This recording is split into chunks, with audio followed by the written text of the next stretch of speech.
Chairman PTI barrister Gauhar ने रऊफ हसन पर हमले की मुकम्मल तहकीकात का मुतालबा कर दिया। बयान में कहा, आधे इंच से उनकी शहरत बच गई है, अल्लाह ने उन्हें नई जिंदगी दी है। हमले की गूंज सेनेट पहुंच गई, जिसके बाद पीटीआई सेनेटर्स इजलास से वॉकआउट कर गए।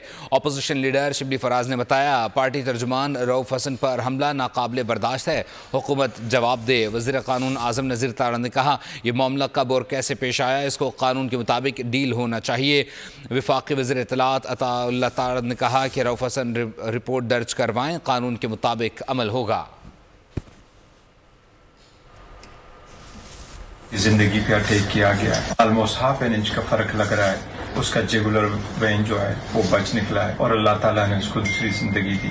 इसलिए हम मुतालबा करते हैं कि रऊफ हसन साहब के जिंदगी पे जो अटैक हुआ है इसको डीप तक चला जाए और आप इसको प्रॉपरली इन्वेस्टिगेट करें। हम इसको बहुत कंडेम करते हैं इस अटैक को। क्या हुआ है प्रिजाइडिंग ऑफिसर साहिबा, ये एक बहुत ही सीरियस वाकया है कि बात अब यहां तक आ गई है कि एक पार्टी के, पाकिस्तान की सबसे बड़ी पार्टी, उसके स्पोक्स पर्सन को फिजिकली अटैक किया जाता है। ये काबिले बर्दाश्त नहीं।